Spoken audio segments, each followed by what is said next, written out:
ஈஸியாக சமைக்கணும் அப்படின்னு நம்ம யோசிக்கும் போதே ஒன் பாட் ரைஸ் அப்படி இல்லைனா வெரைட்டி ரைஸஸ் தான் நம்ம மனசுக்கு ஃபஸ்ட்டு வரும். அதில் ஒன்று தக்காளி சாதம். நான் இன்றைக்கி இந்த வீடியோவில் சொல்லியிருக்கிற மாதிரி தக்காளி சாதம் செஞ்சு பாருங்கள், ரொம்பவே சூப்பராக இருக்கும். வாங்க எப்படி செய்யறதுன்னு பார்த்துடலாம்.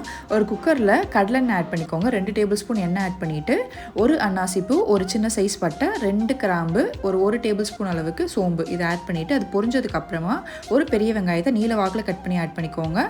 இந்த டிஷ்க்கு தேவையான அளவுக்கு உப்பையும் ஆட் பண்ணிவிட்டு நல்லா வதக்கி விடுங்க. வெங்காயம் கண்ணாடி பதம் வர்ற வரைக்கும் வதக்கி விட்டுட்டு குட்டி குட்டியாக கட் பண்ணி வச்சுருக்கிற ஒரு 4 பல் அளவுக்கு பூண்டு ஆட் பண்ணிக்கோங்க. இஞ்சி பூண்டு பேஸ்ட் ஆட் பண்ணாமல் இந்த மாதிரி பூண்டு மட்டும் ஆட் பண்ணி செஞ்சு பாருங்கள், ரொம்பவே டேஸ்டியாக இருக்கும்.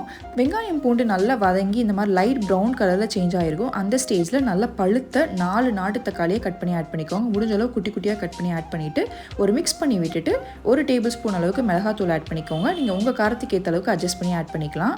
ஒரு 1/2 டேபிள் ஸ்பூன் அளவுக்கு கரம் மசாலா அதையும் ஆட் பண்ணிவிட்டு நல்லா மிக்ஸ் பண்ணி விட்டுருங்க. தக்காளி வெங்காயத்துலேருந்து வர தண்ணியிலே அது வேகட்டும், நீங்கள் அதை டிஸ்டர்ப் பண்ணாமல் விட்டுருங்க. இந்த மாதிரி நல்லா மசிஞ்சு வெந்து வந்த டைமில் நல்லா குட்டி குட்டியாக கட் பண்ண புதினாவை ஆட் பண்ணிக்கோங்க.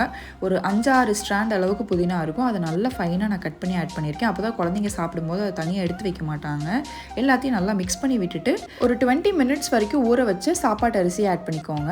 நான் இன்றைக்கி நார்மலாக வீட்டில் யூஸ் பண்ணுற அரிசி தான் யூஸ் பண்ணியிருக்கேன். நீங்கள் பாஸ்மதி ரைஸ் யூஸ் பண்ணுறதுனால பண்ணிக்கலாம்.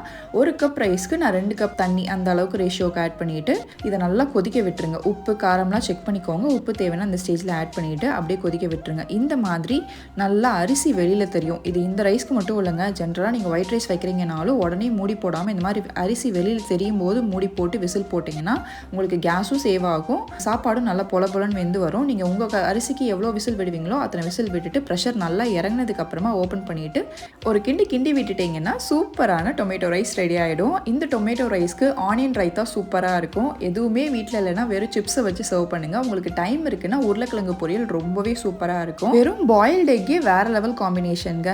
நான் சொல்லியிருக்க அளவு 2 பேர் நார்மலாக சாப்பிட்றவங்களுக்கு கரெக்டாக இருக்கும். நீங்கள் உங்களுக்கு ஏற்ற மாதிரி அட்ஜஸ்ட் பண்ணி செஞ்சுக்கோங்க. பாய்.